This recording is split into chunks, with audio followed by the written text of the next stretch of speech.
The very same week that the First World War breaks out, August 1914, a British expedition leaves British waters and heads for the South Pole, Antarctica, led by a guy named Ernest Shackleton. Shackleton is one of the people that's normally associated with the very tail end of what's called the Age of Discovery, the Age of Exploration. And you know it's the tail end because, unlike guys like Christopher Columbus, Shackleton and his crew have cameras.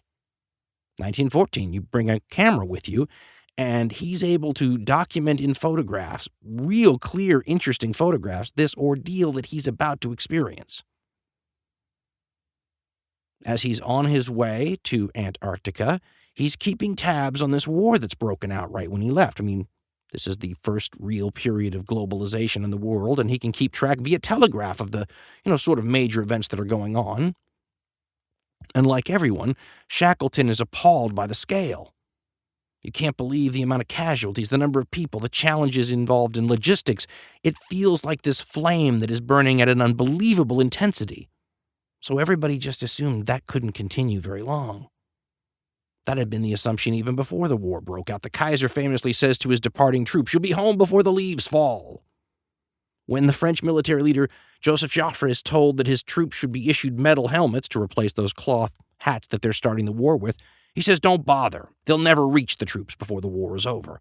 So there's this real feeling that something that's operating at that level of intensity can't continue for very long. Before Shackleton gets to find out how the whole thing ends, though, he and his ship and his crew get trapped in the ice in the Antarctic.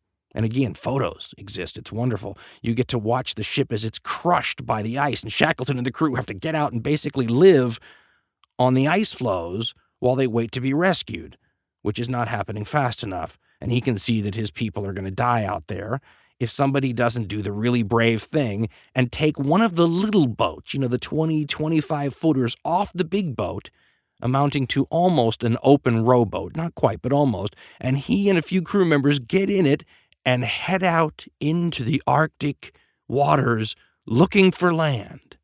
It's insane when you think about it, and it's insane that he survived. And in May 1916, he and these couple of guys that he set out, into the Arctic with amazing stories of towering waves and all these things, stumble into a isolated whaling station on South Georgia Island, which normally most of us would think is penguin territory. It must have seemed positively balmy to Shackleton and his crew, who by this time looked like Bigfoot or something, like a missing link, totally sunburned, the beards on their faces frozen and icicles hanging off them. They were originally wearing animal skins, but those skins did not like the salt water very much and had molted and were rotting and smelled and were falling off of them. The first thing they do when they get to this whaling station is scare the heck out of two boys, a couple of 12-year-olds or something, see them first and go off running, and who could blame them? Eventually, though, the adults come running. Shackleton identifies himself. He's taken in to be sort of restored, given water, and I guess you could say debriefed. And we're told that one of the first questions he asks his benefactor is for an update on whatever happened with the war he was following.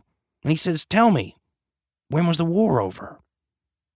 And in one of the more famous responses you'll ever get about this, because it says so much in a couple of sentences, and that's why it's gone down in history, the benefactor is supposed to have answered his "when was the war over" question with, "The war isn't over. Millions are dead. Europe is mad. The world is mad." If Shackleton reacts to this news with horrified disbelief, then he's just catching up to the rest of the world.